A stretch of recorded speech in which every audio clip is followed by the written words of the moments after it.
Good evening students, कैसे हैं आप लोग। आई होप आप लोग सब ठीक होंगे और अपने घर में पढ़ाई कर रहे होंगे। तो हम लोगों ने कल पढ़ा था बुद्धिज्म के बारे में। हम लोग हिस्ट्री का चैप्टर 4 पढ़ रहे हैं, ठीक है। हिस्ट्री का है ये चैप्टर 4 और कल हमने इंट्रोडक्शन जाना था बुद्धिज्म के बारे में। आज हम लोग उसका एक बहुत इंपॉर्टेंट क्वेश्चन करने वाले हैं, तो मैं आपको पहले ही वार्न कर रही हूँ कि अच्छे से ध्यान लगा के पढ़ना, ठीक है। अपना ध्यान भटकाना मत, क्योंकि ये क्वेश्चन बहुत ज्यादा इंपॉर्टेंट है और जितना इंपॉर्टेंट है उतना ही इंटरेस्टिंग है, क्योंकि आपको और बहुत सारी चीजें इससे सीखने को मिलेंगी, ठीक है। तो क्वेश्चन है, explain the teachings of Buddhism. क्या आपको बुद्धिज्म की टीचिंग्स बतानी है कि हमें बुद्धिज्म से क्या क्या चीजें सीखने को मिली हैं। तो स्टार्ट करते हैं, मन लगा के ध्यान लगा के समझना, और जिनको डाउट होगा वो मेरे से कमेंट में पूछ सकते हैं, ठीक है। तो फर्स्ट पॉइंट है, जो फर्स्ट एक स्टेटमेंट दी है बुद्धिज्म में, the world is transient and constantly changing. तो जो गौतम बुद्ध थे ना, उनका कहना था कि वर्ल्ड जो है वो ट्रांजिएंट है, मतलब क्षण भर का। यहाँ पे जो भी चीजें होती हैं वो कुछ क्षण की होती हैं, मतलब कुछ समय की होती हैं, बट ये हमेशा बदलता रहता है, ठीक है। यहाँ पे हर चीजें बदलती रहती हैं, लगातार बदल रहा है। यहाँ पे जो वर्ल्ड है, यहाँ पे कुछ भी परमानेंटली नहीं रुका है, हर चीज धीरे धीरे बदल रही है, ठीक है। ये उनकी पहली बात है कि कुछ भी कांस्टेंट नहीं है, मतलब रुका हुआ नहीं है, बल्कि कॉन्स्टेंटली चेंजिंग है, ठीक है, लगातार बदल रहा है। ओके, नेक्स्ट पॉइंट है, जो बुद्धिज्म थे वो जो बुद्धिस्ट थे वो मानते थे कि वर्ल्ड जो है वो सोललेस है, मतलब आत्मा नहीं है यहाँ पे, और ठीक है, ऐसा मानते थे वो लोग कि किसी भी चीज में आत्मा नहीं है, सोललेस है वर्ल्ड, और यहाँ पे कुछ भी परमानेंट नहीं है। नथिंग इज परमानेंट, उनके अकॉर्डिंग कुछ भी चीज यहाँ पे परमानेंट नहीं है। ओके, मतलब यहाँ पे हर चीजें बदलती रहती है। इसका ना एग्जाम्पल वो लोग ये देते हैं कि जो दुख के पल है ना, जैसे अभी आप लोग दुखी हो, तो ऐसा नहीं है कि आप लाइफ टाइम तक दुखी ही रहोगे। कुछ टाइम ऐसा आएगा जब आप लोग बहुत ज्यादा हैप्पी होगे, और अगर आप हैप्पी हो तो ऐसा नहीं है कि आप लाइफ टाइम हैप्पी ही रहोगे।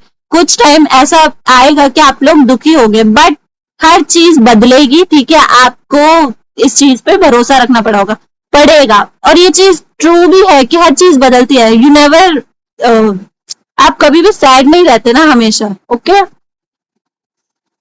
और उनका एक और कहना था, ऑल द सोरो could be removed by abolishing the desire। जो गौतम बुद्ध थे ना, उनका कहना था कि अगर हमें अपने दुख खत्म करने हैं तो हमें अपनी डिजायर्स खत्म कर देनी चाहिए, ठीक है। हम जितनी ज्यादा इच्छा रखेंगे ना, हमें उतनी ज्यादा दुख होगी, क्योंकि ऐसा तो है नहीं कि यहाँ पे हर चीजें हमारे इच्छा के अनुसार चलेंगी, जो हम चाहेंगे वही होगा, ऐसा कभी भी नहीं होता है। तो अगर आप चाहते हो कि आपके दुख खत्म हो जाए, तो आपको अपनी डिजायर्स भी खत्म करनी चाहिए, ठीक है। और ये जो बुद्धिस्ट थे वो एक और चीज में बिलीव करते थे, मिडल पाथ। मिडल पाथ मतलब हमेशा बीच का रास्ता अपनाओ, ना ही ज्यादा कठिन रास्ता, ना ही ज्यादा आसान रास्ता, ना ही एकदम धार्मिक हो जाओ और ना ही एकदम धार्मिक ना हो, मतलब एकदम ही भगवान को भूल जाओ, ऐसा नहीं, ठीक है। मिडल पाथ अपनाने की ये बात करते थे, ओके। और ये निर्वाण एक वर्ड है जिसको हम लोग कहते हैं कि निर्वाण एक एनलाइटमेंट है, ठीक है, कि हाँ आपको हर चीज का ज्ञान हो गया, आपको मोह माया से छुटकारा मिल गया। तो ये हमेशा इस बारे में कहते थे कि हमें निर्वाण को अडॉप्ट करना चाहिए, हमें निर्वाण को पाना चाहिए, हमें उसके लिए मेहनत करनी चाहिए, ओके। जो ये बुद्धिस्ट थे, ये गॉड में बिलीव नहीं करते थे, ये आइडियल वर्शिप में बिलीव नहीं करते थे, ठीक है। Did not believed in God, ये भगवान में विश्वास नहीं करते थे, डिड नॉट बिलीव्ड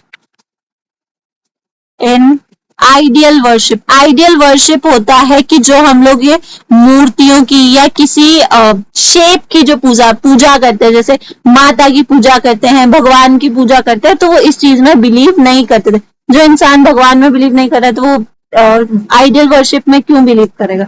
ठीक है, अगर ये भगवान में बिलीव नहीं करते थे तो बात आती है कि वर्ल्ड किसने बनाया है, मतलब दुनिया को किसने बनाया है।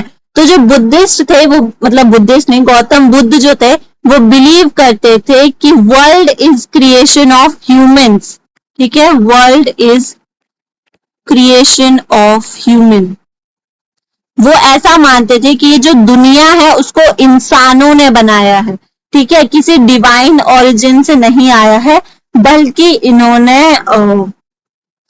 इंसानों ने इसकी स्थापना करी है, इंसानों ने इसको बताया है। ठीक है,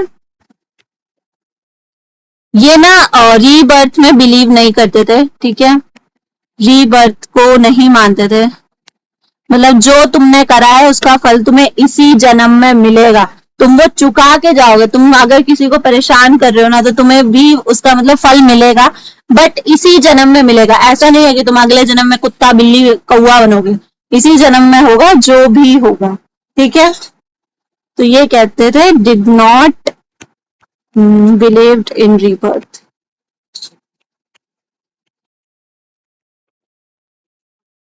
ओके, और अब नॉर्मल से कि नॉन वायलेंस में बिलीव नहीं करते थे, अहिंसा वाली चीज। ठीक है, नॉन वायलेंस को नहीं मानते थे ये लोग, और ये ब्रदरहुड को प्रमोट करते थे कि सबको भाईचारे के साथ रहना चाहिए। ठीक है, सबको प्रेम से, सबको मतलब मिलजुल के रहना चाहिए। ठीक है, और ये बिलीव करते थे सेल्फ एफर्ट में। सेल्फ एफर्ट मतलब तुम जितना खुद कर सकते हो उतनी चीजें खुद करो, मतलब दूसरों पे कम से कम निर्भर रहो। ठीक है, और ये ना हिंदू धर्म के खिलाफ नहीं थे, बट ये ब्राह्मणिकल प्रैक्टिसेस को अपोज करते थे। ठीक है, ब्राह्मणिकल प्रैक्टिसेस वर अपोज, मतलब कुछ चीजों को ये अपोज करते थे कि ये चीजें नहीं होनी चाहिए। जैसे वर्ण सिस्टम के ये एकदम खिलाफ थे, कास्ट सिस्टम के खिलाफ थे, ये कास्ट सिस्टम के खिलाफ थे, अगेंस्ट कास्ट सिस्टम। ये सारी इनकी टीचिंग्स है। इनके अकॉर्डिंग हर इंसान बराबर होता है, हमको कास्ट सिस्टम नहीं करना चाहिए। ठीक है, ये सारी चीजें हमें इन्होंने सिखाई है। ओके, मैं आपको दोबारा से अब रिवाइज करवा देती हूँ। तो पहली चीज इन्होंने कहा है the world is transient and constantly changing. जो हमारी दुनिया है वो रुकी हुई नहीं है, वो हर समय बदल रही है, धीरे धीरे बदल रही है, बट बदल रही है। वर्ल्ड जो है वो सोललेस है, आत्मा नहीं है इसमें। ठीक है, बिना आत्मा का है। नथिंग इज परमानेंट, कुछ भी परमानेंट नहीं है, सब चीजें बदल रही है। अगर तुम्हें अपना दुख का त्याग करना है, मतलब अगर तुम चाहते हो कि तुम अपनी जिंदगी में दुखी ना रहो, तो तुम्हें अपनी इच्छाओं का त्याग करना पड़ेगा, क्योंकि जो इच्छाएं होती है उसी की वजह से मनुष्य जो है वो दुखी या खुश होता है। ये कहते हैं हमें मिडिल पाथ अपनाना चाहिए। ऐसा नहीं है कि तुम एकदम ही धार्मिक हो जाओ या एकदम ही धार्मिक ना रहो। ठीक है, ये हमेशा कहते हैं कि हमें मिडिल पाथ अपनाना चाहिए, बीच का रास्ता अपनाना चाहिए, ना कि तुम बहुत मुश्किल रास्ता अपनाओ, ना ही बहुत आसान रास्ता अपनाओ। निर्वाण को प्राप्त करने की ये बात कहते हैं। ठीक है, मतलब हमें सेल्फ रियलाइजेशन होना चाहिए, हमें एनलाइटमेंट होनी चाहिए। ठीक है, तुम्हें पता होना चाहिए कि तुम कौन हो। ठीक है, और तुम्हें कितना ज्ञान है, ये सारी चीजें तुम्हें पता होनी चाहिए। भगवान में विश्वास नहीं करते थे, ये आइडियल वर्शिप में विश्वास नहीं करते थे। जो इंसान भगवान में विश्वास नहीं करेगा वो आइडियल वर्शिप में कैसे विश्वास करेगा? ये मानते थे कि जो दुनिया है उसको इंसानों ने बनाया है, ना कि किसी भगवान ने। ठीक है, और ये रीबर्थ में बिलीव नहीं करते थे। ये कहते थे कि जो तुम्हें फल मिलेगा वो इसी जन्म में मिल जाएगा, तुम्हें दूसरे जन्म का इंतजार नहीं करना पड़ेगा कुत्ता बिल्ली बनने के लिए।